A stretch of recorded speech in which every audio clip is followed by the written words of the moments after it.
Congo Réalité Mag, le magazine d'information et communication. Congo Réalité Mag, le magazine qui vous révèle les réalités cachées. Merci na confiance et fidélité oyo bopesi na Congo Mag. Magazine moko ezo memela bino bansango na ndenge ya molai pe na ndenge ya mokusi. Dimanche 27 août 2023, Z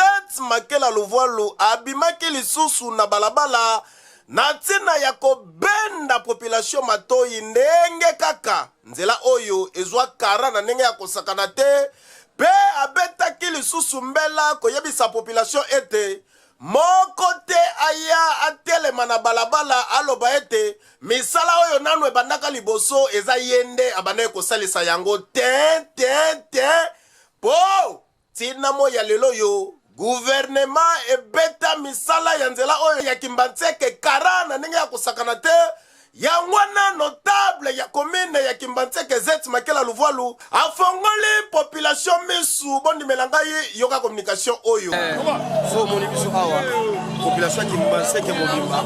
ezolela route dokolo cimetière banda musala oyo na ba commune mususu ko banzela yebonga mais ayeso bonga mate kala mingi te to na maponami awa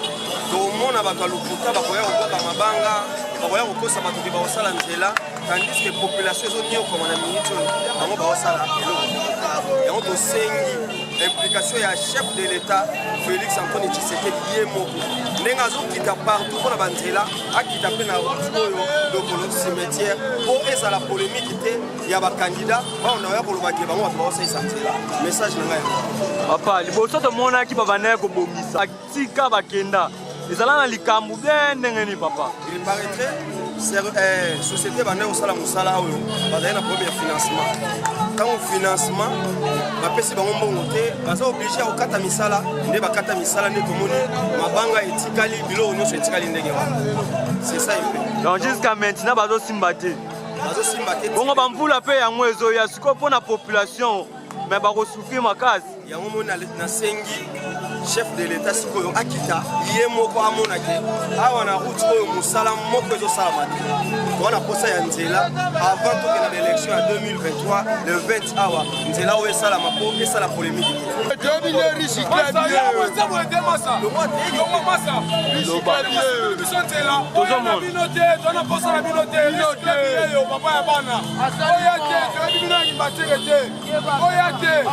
nini yo koloba mpenza nous biso nzela bolokwa boyebi biso te na befort honorable Risclep misala yango ezozonga boya te tona posala bino Kimbantseke te oke baselema awa te ke bobanda presse ebongana nango te biso moto tovote Risclep ye wana bino boyala bino te presse biso ebonga po tovote mokonzi ya biso mpo akobongisa biso Kimbantseke nyonso baoya so tovote bango bazwi kaka bakimi na bango na bamboka na bango pai basalaka tomoni turo tovote président na biso Risclep tala botimbela boyebela ete bavaleri yango yo po le véritable fils maison Z Makela Luvualu tala misala na ye nde ezoganga nesika na ye botimbela ete 2023 oyo tala oza nesika te na Kimbantseke po Kimbantseke changu eza ndaku ya Z Makela Luvualu olingolinga te aolinga kaka po ba œuvre eleka ebele yatati na ndoto asalaka misala ya normal ekei sima kolobela likambu ya nzela lokola kamera ya Congo Réalité Mag l'infatigable Baxabloy atunaki lisusu notable ya Kimbantseke likambu ya insécurité oyo eza koze na commune ya Kimbantseke na axe na ya cimetière yemoko Z Makela Luvualu azangaki maloba te pona likambu ya insécurité oyo ezosala mabutu pe moi alobaki boye na micro ya Congo Réalité Mag yoka communication oyo problème isu toza nango bayimboka batondi problème ya sécurité okokoloba nini mpenza mpona bakonzi na biso mpo mikolo bazokotela bato makasi mpona problème ya insécurité tosenga na bakonzi ya la police batela biso problème ya sécurité parce que lelo bapolisier bakomokanga bato aire nyonso na vagabondage ekomi infraction 100 000 amande ya moke eza 100 000 francs ya solo bakonzi botali makambo te ezaka population bofingisa président de la république mpo président fingama te bino bakonza likolo botala makambo oyo sécurité eza eloko ya liboso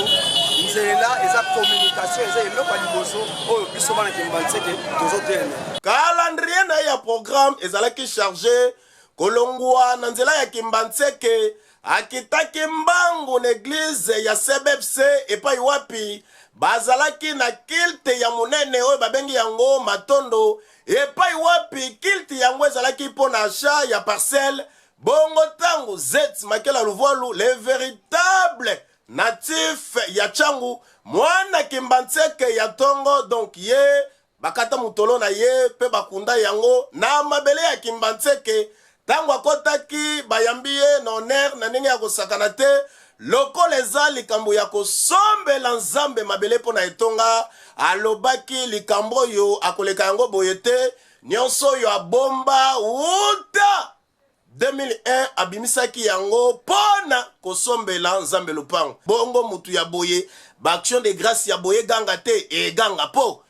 ezalaka te oyo tomoni na action de grâce oyo ya matondo Zet Makela Luvualu tala vanda po miso ya nzambe eza likolo na yo po oyo akosimba yo asimbi nzambe ya normal mimona deja na horizon mususu po match oyo babeta siffle babeta te match silaki ba supporter nyonso bazali banda na victoire donc yo moko sikoyo ozana ballon na maboko beta ona mama kati beta na population na Kimbanzeke badongolo miso bakotikala kaka boye po oyo tosalaki lobi tokosala lisusu koleka po Kimbanzeke Tchangu eza mabele na yo nguvu na nguvu toujours et anormal ekei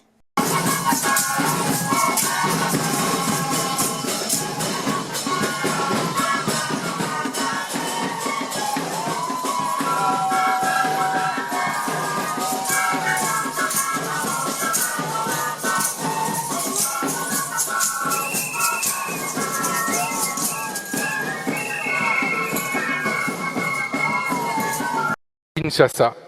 en 1995, ça remonte, en 1995 au Palais du Peuple, il y a un homme de Dieu qui a dit ceci. Écoutez ça. Dans 2 ans, ce pays, le Zaïre, sera libéré. L'okapi, l'antilope spécifique à ce pays qui symbolise la restauration, partira de l'est du Zaïre vers l'ouest. Le peuple zaïrois sera très content. Mais cette effervescence et joie seront certes de très courte durée, parce que celui qui prendra le pouvoir en remplaçant le maréchal Mobutu sera tué. Après sa mort, une crise profonde s'installera dans tout ce pays, au point où la population sera dans l'opprobre et la souffrance à un niveau très élevé. Les Congolais seront dirigés par des leaders cruels qui leur rendront la vie difficile. Mais passé cette étape, moi, le Dieu de l'univers, je restaurerai ce pays par rapport à mon plan. Lorsque j'aurai délivré et restauré cette nation, je la rendrai tellement attrayante, au point d'attirer vers elle des multitudes de gens venus du monde entier qui voudront s'y installer.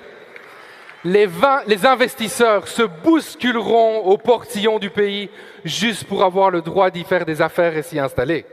Ceux qui auront fui ce pays le regretteront et par après, ils retourneront pour s'y établir. Les gens se bousculeront à la porte d'entrée de ce pays car il deviendra un pays des merveilles. Qui croit ici qu'on est en route? Qui croit qu'on est en route pour voir le Congo devenir le pays des merveilles? Si tu le crois, fais du bruit avec moi, dis quelque chose, manifeste-toi. nabosani te kopesa mbote na berger na tantima mama Gracia Malio. Merci na confiance et fidélité à mon DG Taylor